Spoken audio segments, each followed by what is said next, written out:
शिवरात्रि का दिन था। भगवान देवाधिदेव महादेव का दिन, शिवरात्रि का दिन। खड़ी अब शरीर में इतना गंध आ रहा है, शरीर में इतनी बदबू आ रही है, शरीर में इतनी दुर्गंध आ रही है कि पास में जाए तो जाए कौन, पास में पहुंचे कौन। इतना गंध शरीर में से आएगा तो कौन जाएगा, कोई ना गया। किसी एक को दया, वो गया उसके पास कुछ भी नहीं था लेने के लिए, केवल एक बेलपत्री, मात्र एक बेलपत्री। कोई जाते जाते उस सोमनी के हाथ में बेलपत्र पकड़ा गया। बेलपत्र सोमनी के हाथ।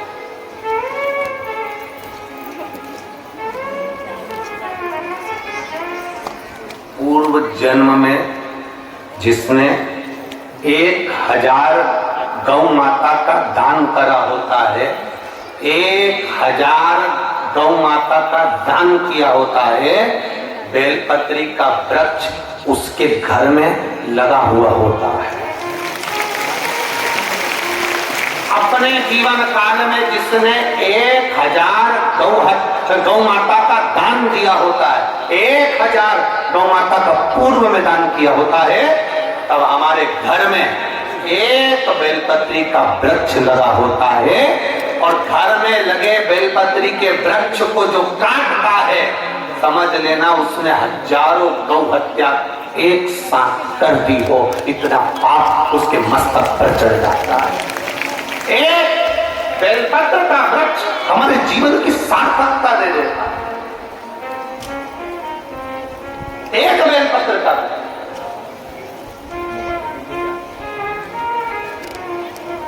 विष्णु पुराण को पढ़िएगा, कभी मौका मिले तो लिंग पुराण को पढ़िएगा, कभी मौका मिले तो गीता प्रेस गोरखपुर के शिव महापुराण को पढ़िएगा, कभी मौका मिले तो स्कंद पुराण को बड़े आनंद के साथ में पढ़िएगा, कभी मौका मिले तो देवी भागवत पढ़िएगा। उसमें लिखा है एक बेलपत्री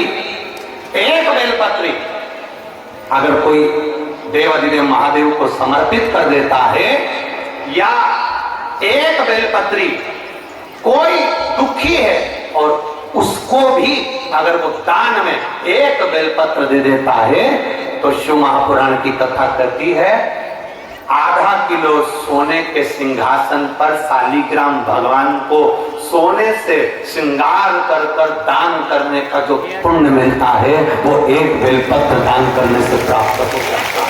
मात्र एक बेलपत्र।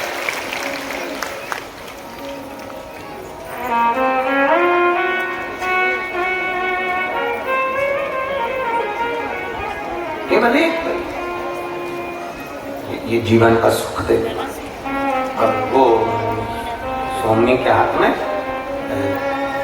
ब्राह्मण की जो कन्या थी, जो चंडाल के घर में जन्मी थी, और उसके हाथ में एक बेलपत्र कोई पकड़ा कर चला गया। एक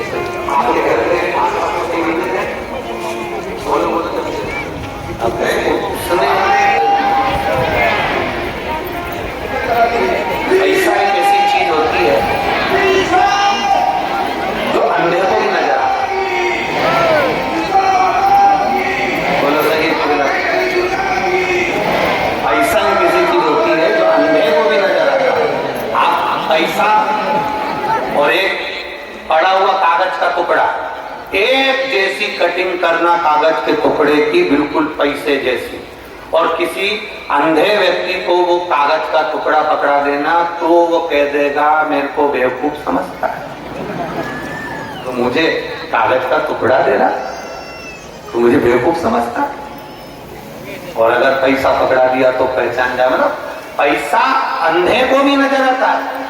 तो जैसे ही सोमनी को वो दिया पत्ता बेलपत्र का, और बेलपत्र का पत्ता कोई देकर चले गया, कोई होगा शिव का भक्त, और घड़ी होगा कोई, अड़भंगा होगा कोई, जिसने इसके शरीर में इतनी कोड़ी के शरीर की गंध तक ना ध्यान दी, और उसके हाथ में एक पत्ता पकड़ा दिया,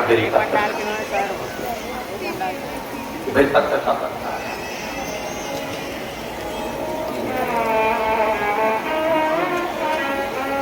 सोमनी मन में सोची कोई पैसे देकर गया होगा, कोई धन देकर गया होगा, कुछ खाने का देकर गया होगा, कोई कपड़ा देकर गया होगा, कोई वस्त्र देकर गया होगा। सोमनी ने विचार करा, जरा देखो, सोमनी ने जो उसको हाथ में लिया तो वो पत्ता जो था उसको नहीं मालूम कि ये बेलपत्र का है कि काय का, उसने तो बस पत्ते का स्पर्श करा। बताओ मेरे को बेवकूफ बनाकर चले गया, कुछ भी ना दिया, ना खाने का दिया, ना ओढ़ने का दिया, ना पहनने का दिया, पत्ते को उठाकर फेंक दिया। वो बेलपत्र का पत्ता फेंका उस सोमनी, और बेलपत्र का पत्ता फेंक कर सोमनी लड़खड़ाती, ठोकरे खाती अपने घर की ओर जाने लगी। दिन भर शिवरात्रि का निकल गया, रात भर निकल गया, इसको ना भोजन मिला, ना रात को ये सो सकी, क्योंकि रात भर चलती चलती अपने घर की ओर चले जा रही है, भटक रही है। इसको नहीं मालूम कि आज शिवरात्रि है। और वो पत्ता जो इसने पटका था, हवा तेज चढ़ गई और हवा जो चली तो वो पत्ता उड़ते उड़ते महाबलेश्वर के शिवलिंग पर जाकर गिर गया।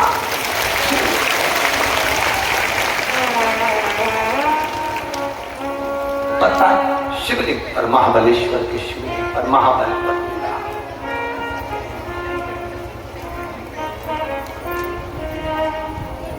सुबह का ब्रह्म मुहूर्त था।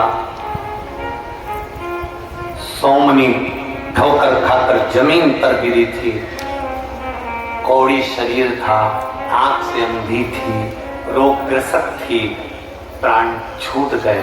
प्राण छूटे तो मेरे देवाधिदेव महादेव नंदी लेकर उसके लिए खड़े थे।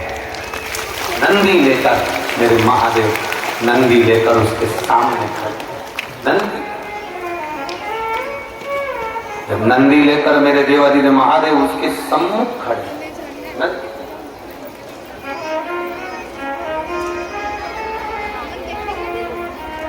सारे गण शिवजी को देखकर कहे, प्रभु क्या ये ब्राह्मणी अपने शरीर का जिसको घमंड था, शरीर का जिसने उपयोग सही नहीं करा,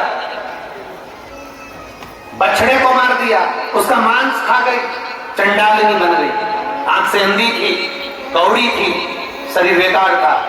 और आप जिसने कोई पुण्य नहीं करा, उस पुण्य नहीं करने वाली को भी आप नंदी पर लेने आए। आप भोलेनाथ स्वयं चल कर आए। शंकर भगवान ने कहा, जब इसके हाथ से बछड़ा मारा गया, मारते से इसके मुख से शिव शिव 2 बार निकला, परंतु ये गलत विचार में पड़ी हुई थी, इसलिए वो बछड़ा भी मांस भी उसका खा गई। ब्राह्मण होने के बाद भी ये अच्छा कर्म नहीं कर पाई। 2 बार शिव कहा था, इसलिए ये मरे हुए सड़े हुए कुत्ते की इल्ली नहीं बनी और ये एक चंडाल के घर में जन्म ले ली, पर शरीर इसका बेकार हो गया। उस 2 बार शिव बोलने के लिए ये महाबलेश्वर के मंदिर के पास भिक्षा मांगने शिवरात्रि के दिन पहुंच गई। शिवरात्रि के दिन इसने ना कुछ खाया ना पानी पिया, भिक्षा के लिए खड़ी रही, इंतजार करती रही, झोली फैलाती रही दरवाजे पर देवाधिदेव महादेव के, और पुकारती रही महादेव के दरवाजे पर, आवाज लगाती रही, कुछ नहीं मिला। दिन भर हो गया, कोई बेलपत्र देकर गया, फेंक दिया, वो बेलपत्र शिवरात्रि के दिन हवा में उड़कर शिव जी कहते हैं मेरे शिवलिंग पर जाकर गिर गया, और मेरे शिवलिंग पर जाकर गिरा। उसके बाद रात भर इसे नींद न आई, रात भर जागती रही और कर्मटे बदलती रही। शिवरात्रि का इसने जागरण भी कर लिया, बेलपत्र भी चढ़ गया, खड़ी खड़ी इंतजार भी करती रही और व्रत भी पूरा हो गया। इसलिए शिव जी कह रहे हैं, अब मुझे इसको कैलाश पर लेकर जाना पड़ेगा।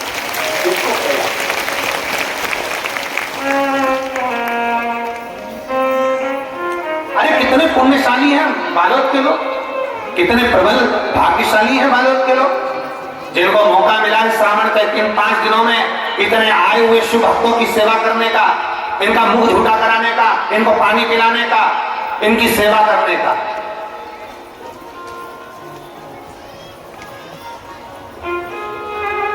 जोड़ा जोड़ा जोड़ा आखिरी में यही छोड़ दिया।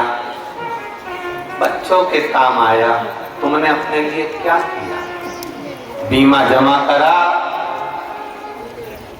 बीमा कंपनी वाले ने कह दिया कि एक ही कंपनी ऐसी है जो तुम्हारी मरने की सूचना तुमको देती है। तुम्हारे मुंह पर आकर कहते हैं पति पत्नी दोनों सोफे पर बैठे रहते हैं, और बीमा वाला केवल एक ऐसा है जो तुम्हारे सामने आके पत्नी के सामने भी कह देता है मरोगे तो 5 लाख एक्स्ट्रा मिलेगा। एक ही कंपनी। किसी पत्नी के सामने कोई पति के मरने की बात करके बता दे भला, बोलो रही जी सही है कि गलत है? किसी पत्नी के सामने कोई कार्य कि तुम्हारा पति मरेगा तो ऐसा होगा, और बीमा वाला बाकायदा चाय भी पिए, सोफा पे भी बैठे और पूरी फाइल देख देख के बोले देखो इतना रिकवर होगा, इतना जमा करोगे तो इतना मिलेगा, तुम्हारा एक्सीडेंट हो गया तो इतना मिलेगा, वो खुद कह रहा तुम्हारा एक्सीडेंट हो गया तो इतना मिलेगा, और तुम मान लो मर गए, उसके मुंह पे कह रहा, पत्नी बैठी सोफा में बड़े अच्छे पल्लू वल्लू लेके, और कंपनी वाले बोल रहे हैं जब तुम मरोगे तो इतना रिकवर इतना मिल जाएगा, उसमें से 5 लाख। तो पत्नी भी धीरे से बोली इतना कम मिल रहा है,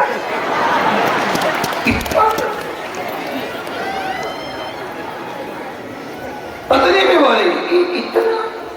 फिर बीमे वाले ने कहा भाभी सुनो तो, देखो भाभी जी घर पे है, तुम सुनो तो जरा। अब भाभी बोलिए, हाँ बोलिए। देखो ये तो एक प्लान बताया मैंने, दूसरा प्लान ऐसा ही है भाभी, उसमें थोड़ी रिकवर ज्यादा। फिर उसने बताया कि देखो एक्सीडेंट का इतना और मरने का इतना। इतने में भाभी जी बोली ये ठीक है, ये ठीक।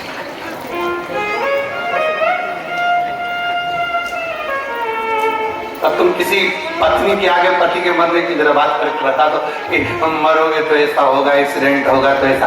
घर के सास अकेली कह दे ना, जरा सा गुस्सा होकर कह दे तो गुस्सा आ जाता है। बताओ कैसे बोल रही हो माँ, अपने बेटे के लिए बुरा बोल रही हो, अपने बच्चों के लिए बुरा बोल रही हो, और वो कंपनी वाला आता और कहकर चले जाता है। तुरंत जोड़ा तुमने, जोड़ा जोड़ा जोड़ा, आखिरी में छोड़ा।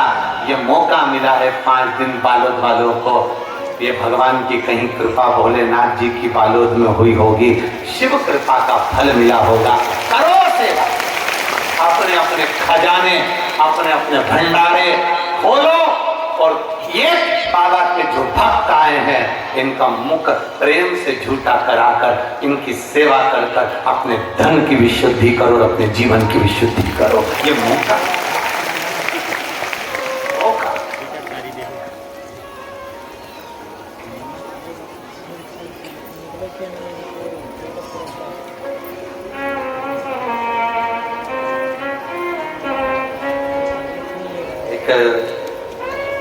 तिरदा नेवरा में भी कथा हुई थी। वो हम कहीं ध्यान पीछे के 2 दिन एक टीआई सर और एक सीएसपी वहाँ के या एसएसपी जो भी हो, वो क्या नाम था उनका, जो तिरदा नेवरा में रात्रि को आके देसी घी के लड्डू बांटते थे, आशीष को मालूम है नाम। दिन में तो वो ड्यूटी करते थे,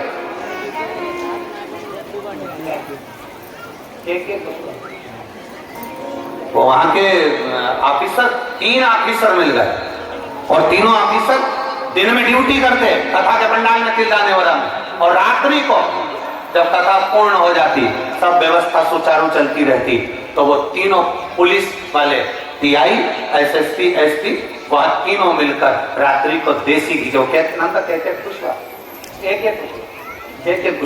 के पुष्पा जी और उनके 3 ऑफिसर तीनों मिलकर रात्रि को घी के लड्डू बांटते लोगों को खड़े होकर। बाकायदा ये शिव तत्व है। और घड़ी